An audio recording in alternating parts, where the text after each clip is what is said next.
Our podcast today is January 2022.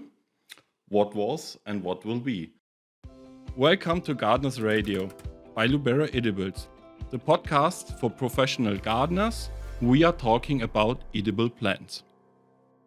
Welcome to the Lubera-Edibles Gardeners Radio, the expert podcast for edible plants and their young plants.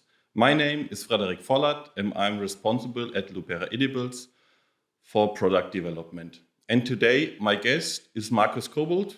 Markus, just introduce yourself, please. I'm founder of Lubera, and as Lubera we have the privilege to do almost everything in our branch concerning fruiting and edible plants. So we are producing young plants with Lubera-Edibles and the company Meyer. And we are breeding, we are producing finished plants for our online business, and we are selling to consumers with Lubera.com in German-speaking countries. So two years now, Corona, we have behind us. So what was your impression from the last Corona year? The more Corona years we will have, the more difficult it will be to decide what are the impressions or depressions. I recently wrote to an Irish friend that we are all on islands now. Not only Irish and Swiss, but also all people. I hope this will change. Now in our branch, in the plant business and edible plant business, I think everywhere. So we had in general 2 years where the demand of plants was bigger than the production of plants, the offer of plants. So that's an unusual situation for every market and also for our market. So in 9 of 10 years and 11 of 12 months in normal years, it's the contrary. Yeah. Every we know it a little bit every year. In February, March, there's a very small time, some weeks, where demand is bigger than offer because we cannot deliver so fast as garden centers, consumers, markets want. And there is generally demand bigger than offer, but generally we are producing too much, but not in the last 2 years. So that's a new experience. And the question will be if it's for a long time, it's a long time tendency or not. So it was also for me, my personal impression that we had the whole year more demand than offers. What was it also so yours? Or that everything was asking for finished plants and young plants the whole year? Is it true, or is this just my thought? So the more you go back in the production line, the more you go from finished plants to half-finished plants and then to young plants, the more this impression is right. Why?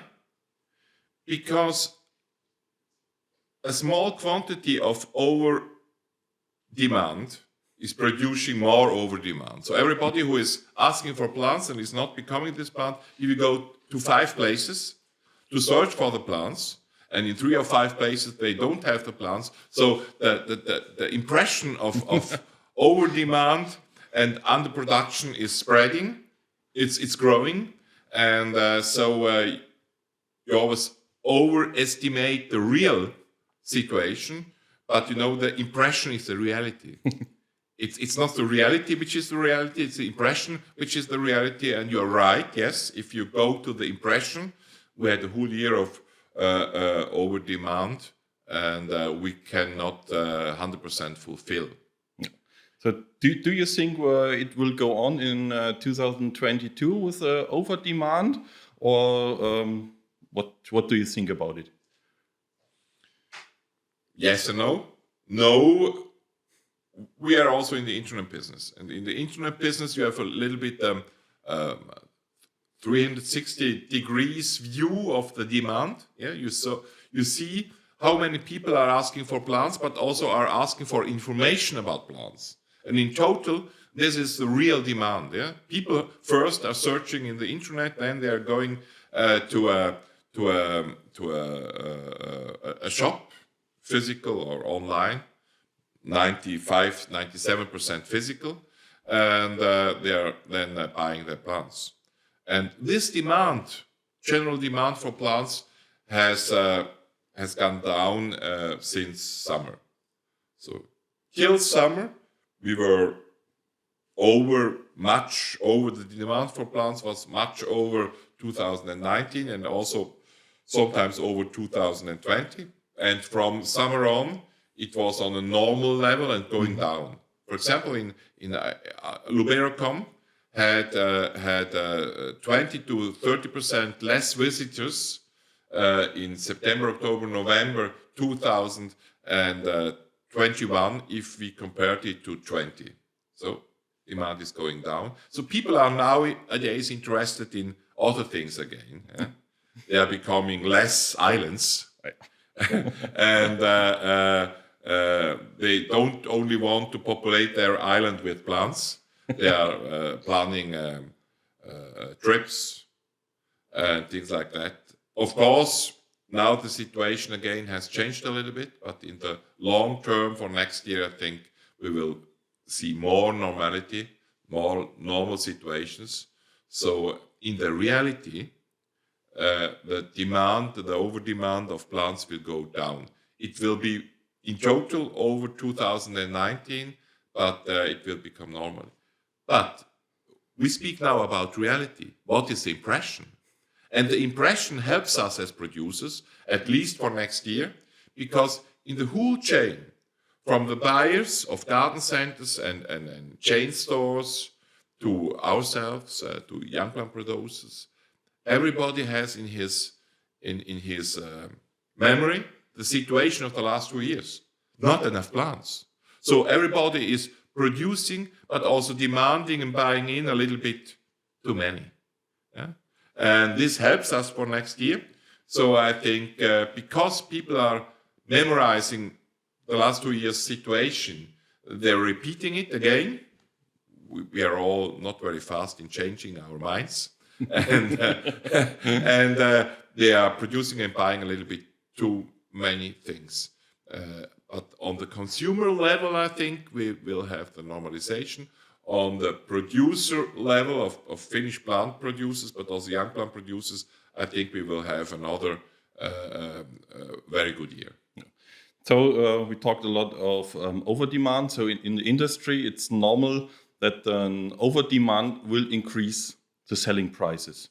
So at the moment, the fuel price is going up, the energy prices are increasing.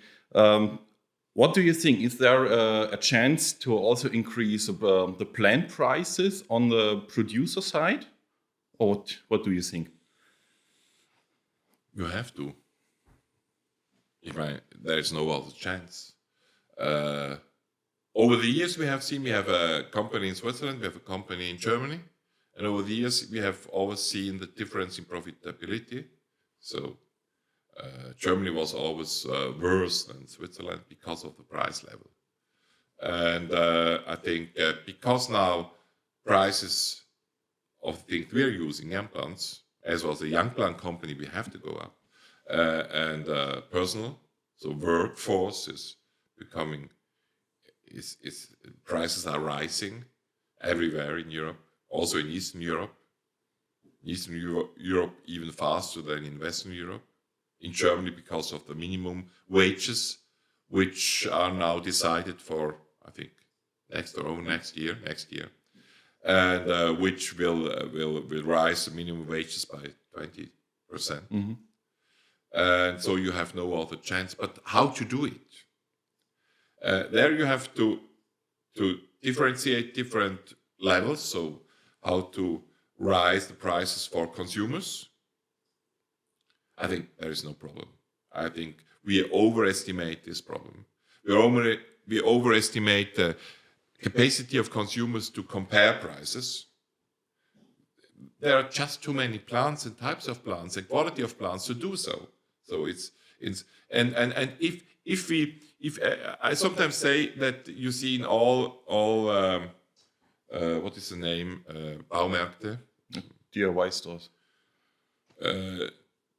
Do-it-yourself stores. Do-it-yourself stores, yes.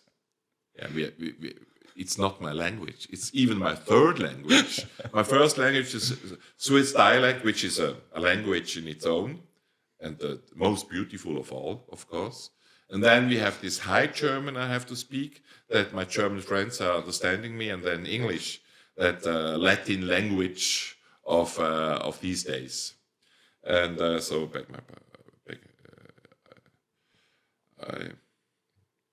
you will understand that sometimes I will not find the right words. What was your question? How to rise the prices for plants? Yes, on the consumer level, I think it's no problem. We rose the prices in our internet stores by between 10 and 15%.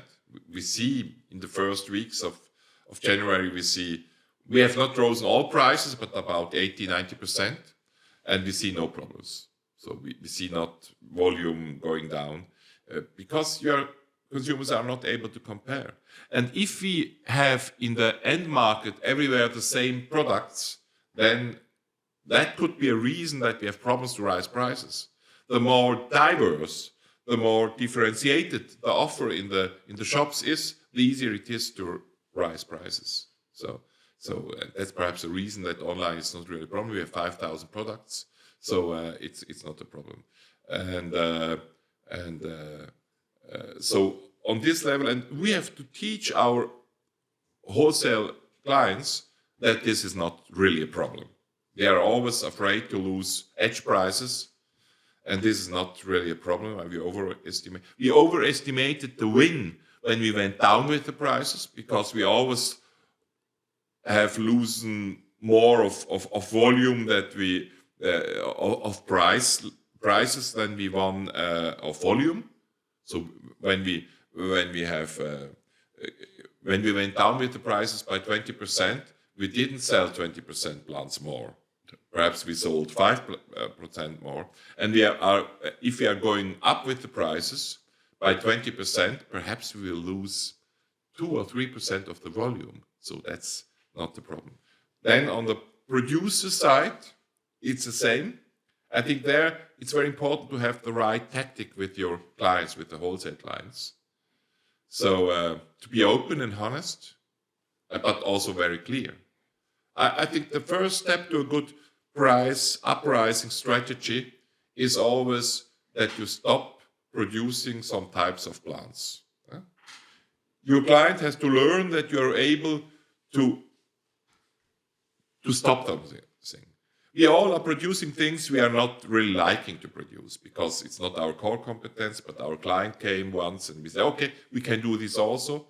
Everybody who is producing wholesale and selling wholesale has this type of products. Stop doing it. Yeah, and say it to your client. And he will be surprised. And don't discuss too much about it. It's just not my core competence. Sorry. Also, it's not really a problem of the price. Just stop it. So your client learns that you are consequent.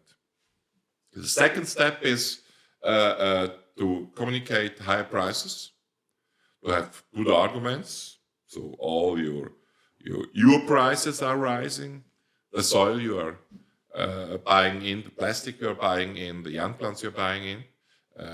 You have inflation in your country, but also, and be always open to discuss. Of course, if you offer a price which is high, you can discuss, but also choose products where you don't discuss.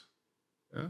Not all, perhaps 10% of products where you argue and say, no, with this plant, I need this price. And if I don't have this price, I will not be able to produce it anymore. I would like to produce it, but I will not be able to produce it anymore. And of course, if you want to win, you have to be able to lose. Yeah? And then you have to be consequent. If you don't receive the prices you want, stop producing it. Don't do it for everything. And that's not a very clever strategy.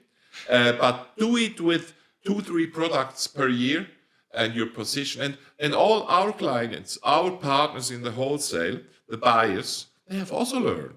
There is a new reality now. Prices are going up. We have inflation, and we have this inflation perhaps in the horticulture even more than in other, because we are more on these basic products, energy, earth, transport, plastic, than other industries.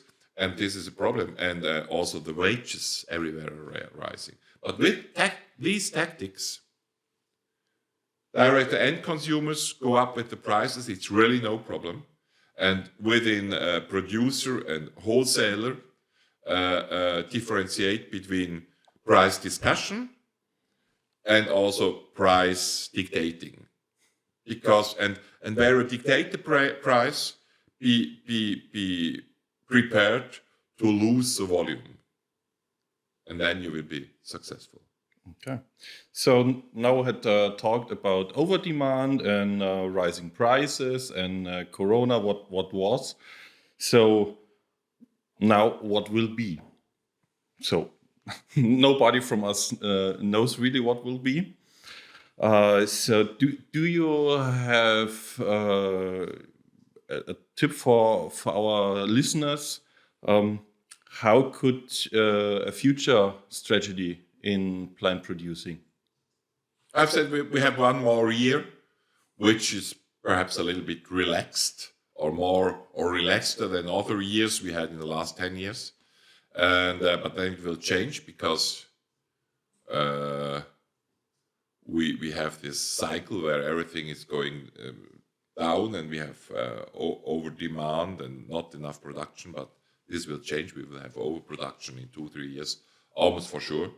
And I think it's a good thing to differentiate, to be different, and to offer more diversity. Diversity is a good thing in humans, in plants, in animals, in gardening, everywhere, and in your offer also. Of course, it's easier in the short term to produce standard products, but you have to differentiate. I think it's a good thing as a producer, but also as a chain store or whatever, DIY store, to have a strategy, even in persons, where you say, I want to have 10-15% new products, new offers every year. I give them a trial of 2 or 3 years to look if it works. Then perhaps 50% of them are going away, and so we have more room for new offers. And I think this idea, this strategy, everybody in the chain should have. We, as Lubera, in our breeding and young plant production, we are doing it. Yeah, we are going broader. We are going in the long tail of products. We are developing new upcoming products. We are investing in new upcoming products. But we are also differentiate old types of products, raspberries. Perhaps there we have even too many varieties. We should go down, so I think to differentiate, to have something different, is a good thing on every level of our branch, especially in DIY stores, because there the offer has went down in sizes. So instead of 5 liters, we have everywhere this 1 to 3 liter, 2 liter pots. Now we have it also in garden centers. I think that's a problem. It's not only on the product type and variety, it's also on the size of plants. So this downsizing, I think, is a problem. And there is a demand out there of big plants, because people have no time. Yeah, they would just want to buy a plant, and then in the same year they want to have fruits, not only 1 or 2. Yeah, I think at least 20% of the demand out there would be for oversized plants with immediate success, where you can have fruits in the same year. As we know, it's not always easy to sell plants with fruits on it, with ripened fruits. That's a little bit a mess, and also a logistical problem. And it's a problem. But to sell plants in autumn and spring, which will have fruit in the same season, so in 5 to 10 months, that's a good thing. And I think about 20% of the demand of plants, of fruit plants out there would be for oversized plants. Of course, there have to be high prices. There will be high logistic costs, but we have also good volume. And you are differentiating yourself against other producers. And I think this will be the tactics, and we are producing the young plants for it. Okay, thank you, Markus. I think we are at the end of the first episode of this new podcast season. I think it was a very interesting talk about what was and what will be, and thank you for your inside views, what you are doing and what you are thinking. And I hope your listeners also liked it. And yeah, if you have questions or comments, do not hesitate to ask me directly. Just send me an email on frederik.vollert@lubera-edibles.com. And yeah, so with this interesting talk, we start our new season. And the next episode of this season will be of Open Sky Tomatoes, the new range of open field tomato plants. So thank you for listening. Thanks for hearing Gardeners Radio by Lubera-Edibles. You find us on every platform for podcasts, Spotify, Apple, and of course on our website www.lubera-edibles.com. Go on gardening.